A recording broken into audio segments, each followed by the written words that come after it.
Et on finit cette émission avec un focus sur l'immobilier, un focus proposé par Jérôme Russac. Bonjour Jérôme Russac. Bonjour Nicolas. Merci d'être avec nous, vous êtes le président du groupe Rain. En ce début d'année 2026, qu'est-ce qu'on peut dire du marché immobilier après les différentes années difficiles qu'on a connues? Est-ce que le marché repart enfin selon votre prisme de gestionnaire de patrimoine, donc d'un point de vue investisseur? Alors, on a effectivement connu deux, trois années de crise, ce qui est normal, hein, on était sur un cycle long et voilà, le cycle est fini. Là, je crois qu'on ne peut pas encore parler de rebond, D'accord.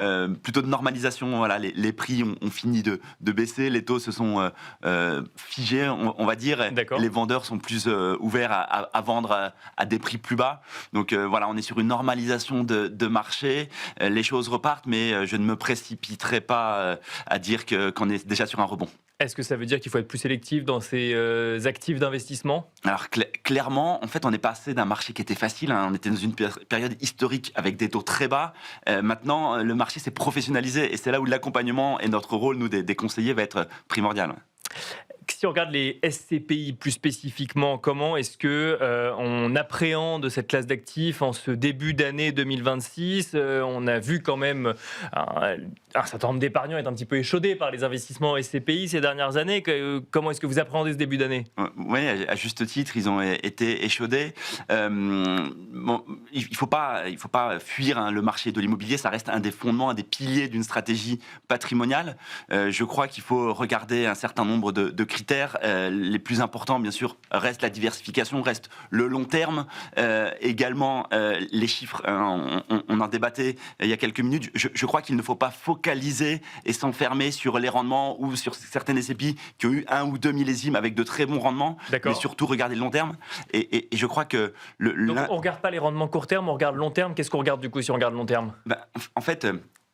Là, par exemple, on sort d'une crise. Oui. Il y a eu des classements qui ont été faits, qui ne focalisent que sur le rendement. Je crois qu'il faut regarder les actifs, la qualité des actifs.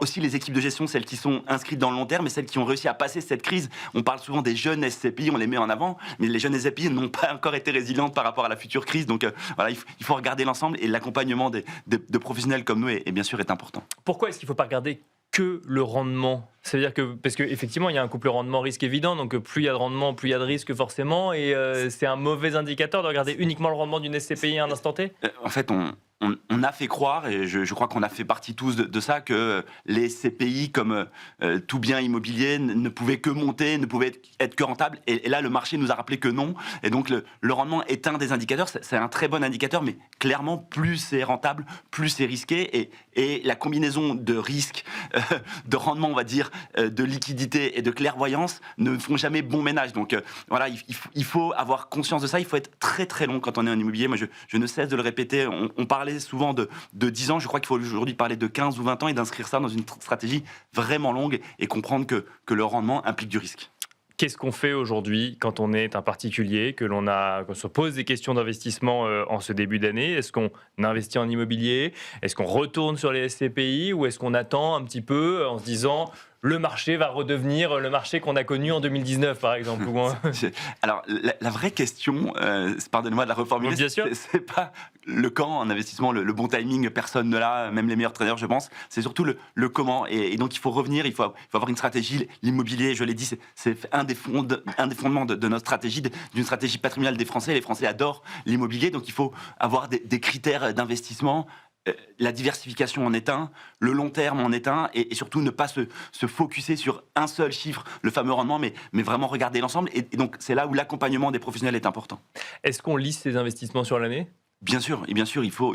Alors, sur l'année, je ne sais pas, parce qu'on est en immobilier, mais de manière régulière, faire des investissements en immobilier, que ça soit de manière mensuelle ou voilà, au fil du temps, voilà, c'est très important dans le cadre de la diversification. Merci Jérôme Russac de nous avoir accompagnés donc, dans l'œil de l'expert dans Smart Patrimoine. Je rappelle que vous êtes président du groupe Rain. Merci beaucoup. Merci. Merci à vous également de nous avoir suivis. C'est la fin de Smart Patrimoine. Je vous rappelle que vous pouvez nous retrouver en replay sur bismart.fr, nous retrouver en podcast sur toutes les plateformes de podcast. Et je vous dis à très vite sur Bismart for Change.